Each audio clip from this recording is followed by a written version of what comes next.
Hello and welcome to Perspectives Live. I'm Amy Gill.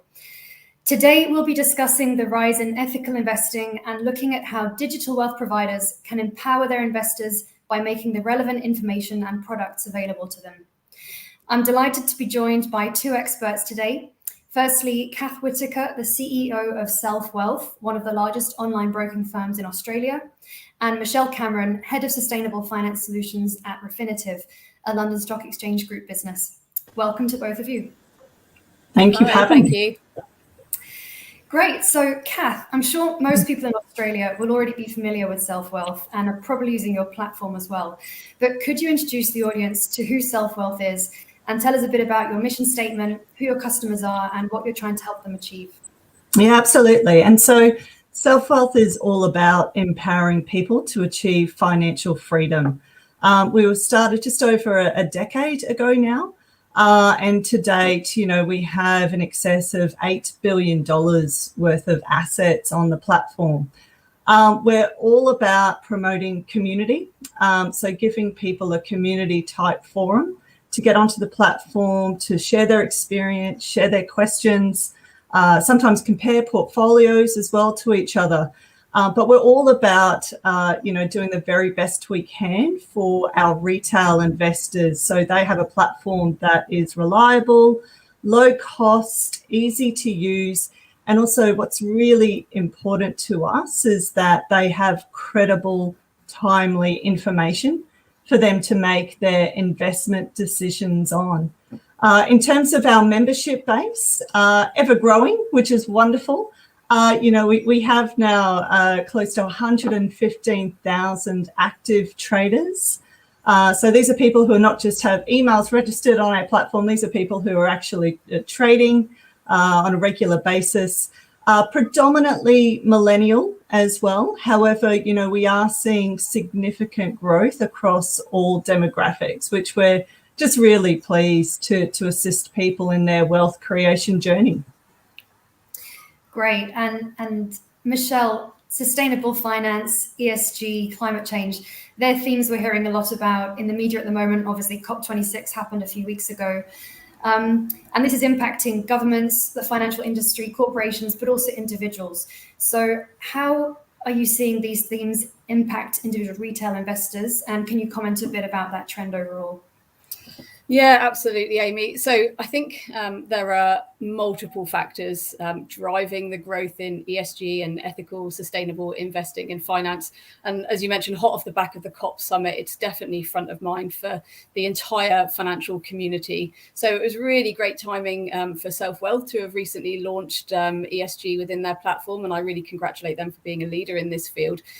I see that there are a couple of dominant drivers, and then there are a few others that are contributing to the shift. But I think the first obvious driver is, unsurprisingly, the regulatory pressure. So it's been somewhat lacking and inconsistent up until now, largely because of fragmentation in geographies and sectors operating in silos. But it really feels like that is now changing. So there's more governments and regulators mandating ESG and sustainable reporting disclosures. There are now many more recognised frameworks being introduced. And one of the exciting announcements on the back of COP was the International Financial Reporting Standards releasing a global reporting standard framework, the ISSB. So that's going to hopefully drive further adoption and consistency in reporting. And as well as that regulatory pressure, one of the other main drivers, and Cath has mentioned it already, is the investor demand. So we know that transfer of capital to that millennial generation, which I would imagine a lot of people on today's call sit in that bucket, that transfer is really well underway. And this group of investors are really demanding much more purpose-focused investment strategies. So it's really exciting that this is happening. Personally, I'm really enjoying that the collective voice of this generation is really moving the needle of the financial markets and demanding that long-term change. So it's really, really exciting to witness. And in terms of the impact that these trends are having on the investor, and specifically the retail investor, you're really having to fully consider the ESG factors of a company that you're planning on investing in. So you need to make sure that the company that you're planning on investing in, if they're not reporting now or they're not indicating an intent to report comprehensively on their ESG factors, then you're unlikely to be making a sensible long-term investment decision. And when it comes to ESG, what exact kind of information or data is available to inform people on how ethical or sustainable an investment actually is? So I think everyone's feeling a bit like they're drowning under the overwhelming amount of data and opinions and papers out there. And it's great to see this groundswell of insights, but it's actually very challenging to navigate. So at Refinitiv, we provide a variety of lenses to look through and try to help our clients navigate the maze. So we collect a huge volume of data, so over 500 data points across over 10,000 publicly listed companies, which make up more than 80% of the global market cap. And then these data points, a subset of those, roll up into the E, the S, and the G score, which then combine into an overall rating for that company, which is what you'll see on the SelfWealth platform. So I'm conscious a lot of the audience today will just be starting to dabble in ethical investing. So to quickly recap, the E, the S, and the G is an aggregated term that reflects a large volume of thematic issues, which are not always very easy to measure. So the environmental, the E, covers measures that center around topics such as emissions or resource use, water, energy. The S, so the social pillar, focuses on well-being, human rights, responsible company engagement within its operations. And then the G looks at the CSR strategy, shareholder rights, board composure, employee engagement. And then we also provide a really interesting lens, which is the C, and that's a controversy score. So it's based on the volume of controversies that the company is involved in. So you can overlay what is a reflection of what the company themselves report publicly, so their inwards out view, with how they're perceived from the world as well, so an outwards in view. So it's a really helpful lens that we consolidate into that combined score. So as an investor, you can look at a company through many different lenses, and dependent on your investment strategy or focus, it will really help you to make appropriate decisions. And it's all quantitative. So we do provide overlays with tools and visualizations that help you analyze or review your potential investment against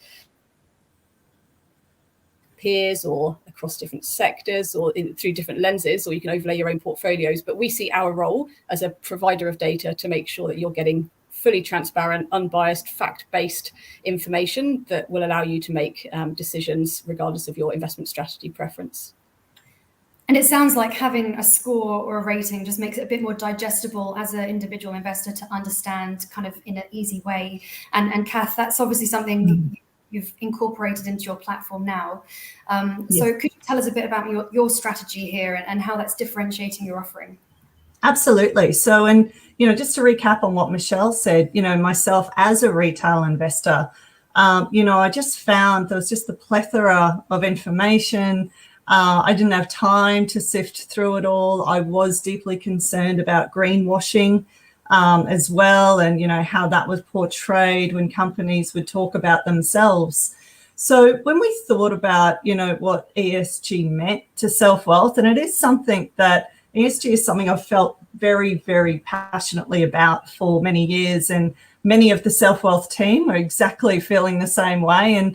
And so we set about, how do we give people the tools, the information, the content that they can trust, that's digestible, that they can go to, and to make their own investment decisions. So I was really excited when I saw for the first time the ESG reports that Refinitiv have created. Super easy, simple, rated A, B, C. As Michelle has mentioned, it's got the components of the E, the S, the G, and the controversies, which I think is unique. And so from a SelfWealth perspective, we took the lead. Again, SelfWealth being number one in terms of innovation in Australia. And we made the decision that we wanted to make it available to all of our members free of charge because we consider it to be just that important. We know that 4 out of 5 investors in Australia, they do consider environmental considerations before investing. We know that when given the choice, over 60% of millennials will choose funds that are ESG oriented, and we see that figure continuously increasing. And so when we dug a little bit deeper in terms of, you know, the ABC ratings that Refinitiv provide, you know, we're thrilled to see, you know, covers 400 different metrics that you can dive down into, covers 10,000 global companies, you know, 90% of global market cap. And given SelfWealth, you have the ability to trade both ASX and international equities, and particularly the US. For us, it was just a no-brainer for us to do it for our membership base. And since you've added that information to your platform, how are you seeing it impact your business in terms of getting new customers, their demographic, or the types of investments they're making? Yeah, absolutely. So, you know, we do see an increased number of retail investors on our platform, which we're thrilled about. We do look to see the access points to those reports continuously increasing. We've had a lot of feedback from people reaching out to us saying, thank you, it's helpful. You know, and we've also supplemented the reports with a variety of webinars, content sessions, live Q&As to help people, you know, ask the questions, get familiar with, you know, the concepts, and to, you know, in essence, you know, walk people through those reports as well. So I just see this as a really exciting time. I do think it one of those pivotal points where finally, you know, retail investors have come to the realization it doesn't have to be a choice. You know, you can get terrific returns by investing in ESG vetted investment types. And that's something that, you know, many of us have thought for a long time, but, you know, that concept is finally mainstream. And so, you know, we're just here to support the continuation of that. That sounds great. And you've mentioned that Refinitiv has obviously provided those scores to the SelfWealth platform. So Michelle, as the provider of this data, you know, where do you see this trend going and developing? What other kind of information or analytics do you think are available that will help people find useful for making sustainable investment decisions? Yeah, so as Cath mentioned, Amy, it's not a surprise to anyone. The trend is now mainstream. So it's not niche. It's not something that's an add-on. It is absolutely imperative that if you are, you know, a corporate or you're an investor, in order to survive operating in the financial domain, you need to consider how you operate and how sustainable you are. So we've already talked through the benefits of the raw data that we provide, which underpins a lot of our offering and can either be visualized through the desktop solution or in the way that SelfWealth are utilizing it through the feed services onto their own platforms. We also have a huge range of or suite of solutions for different client requirements that hopefully does provide that full 360 view of ESG and sustainability across not just companies, but funds and sector, country level, sovereign issuer data. So we're seeing this continual evolution. So one of the areas that I think is really exciting at the moment is we have tools now that look at sentiment analysis. So it uses AI across news and social media channels to identify the perception of the company in the markets. And it's a really interesting overlay, and it's immediacy as well of that information. So you can make really timely decisions based on real life scenarios.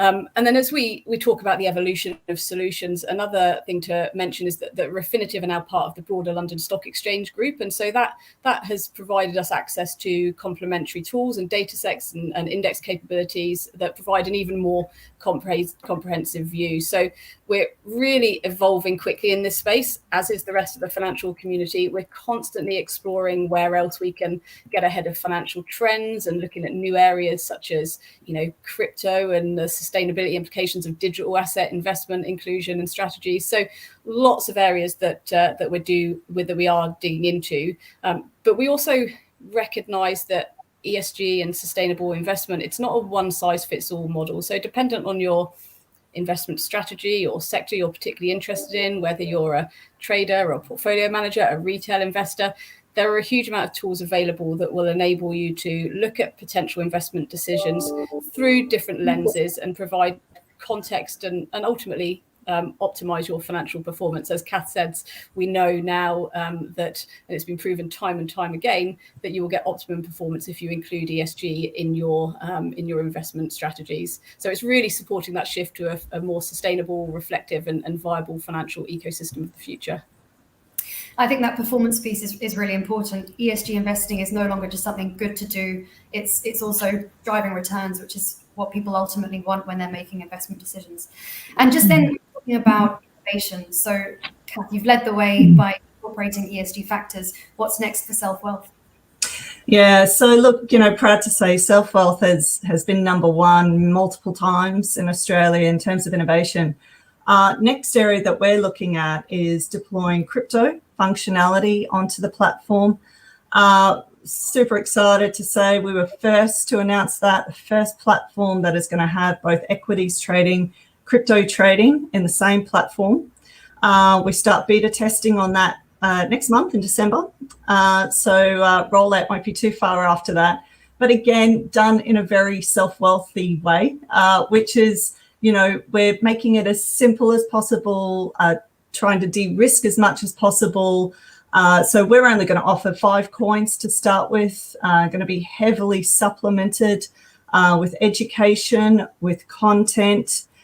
You can imagine the vetting that is going into the selection of the 5 coins as well. So, from an ESG perspective, certainly the governance perspective, I mean, everything that SelfWealth does in terms of the platform that it provides, the assets that it offers, we do it in mind of doing it for the best, for the best purpose for our retail investors themselves, so they can come to us, rely on us, know that, we're not kind of pushing assets or, different sorts of investment trends, etc., just to kind of create a churn on the platform. It has to be about creating, long-term wealth for our investors.